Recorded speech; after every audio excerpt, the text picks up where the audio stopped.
भर पावसामध्ये बच्चू कडू यांची सातबारा कोरा पदयात्रा सुरू झालेली आहे। अमरावती जिल्ह्यातील पापळ ते यवतमाळ जिल्ह्यापर्यंत ही पदयात्रा जाणार आहे। आपल्यासोबत बच्चू कडू आहे, स्वतः बोलूया। काय सांगाल, भर पावसामध्ये यात्रा काढली, काय प्रमुख मागणी घेऊन तुम्ही आता पदयात्रा काढली? तेच आहे, आम्ही अन्नत्यागाला ज्या मागण्या केल्या होत्या, कर्जमाफी, मेंढपाळचा विषय, मच्छीमारांचा विषय, दूध व्यवसायांचा विषय आहे, नोकर भरतीचा विषय आहे, दिव्यांगाच्या मानधनाचा विषय आहे, त्यांच्या अंत्योदय कार्डचा विषय आहे। ह्या सगळ्याच्या बाबतीत सीएम साहेबांनी 7 एप्रिलला बैठक घेतली होती।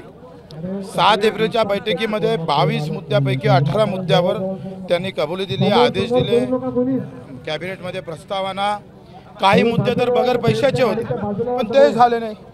नंतर बावनकुळे साहेबांना बैठक घेतली, 12 मंत्री हजर होते आणि हे सगळे हजर झाल्यानंतरही 2 दिवसात काही निर्णय घेणार होते, ते पण झालं नाही। आणि मग अशा वेळेस जर काही होतच नसेल बैठक घेऊन, तर मग ही पदयात्रा आम्ही 2 ऑक्टोबरच्या तयारीसाठी काढतोय। मंत्री चंद्रशेखर बावनकुळे मध्ये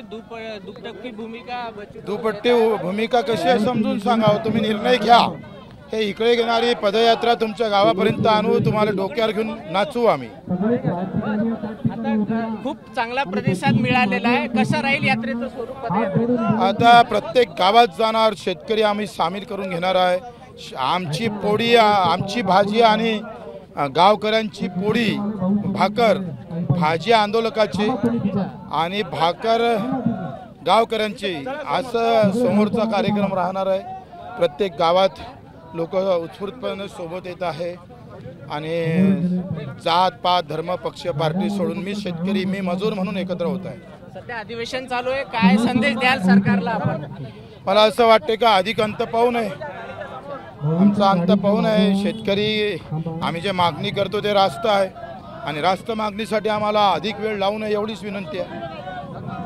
हे होते बच्चू कडू, ज्यांनी सरकारने अंत पाहू नये असा इशारा सरकारला बच्चू कडू यांनी दिला। कॅमेरामॅन अमोल देशमुख, प्रणय निर्माण, एबीपी माझा, पापळ, अमरावती। एबीपी माझा, उघडा डोळे बघा नीट।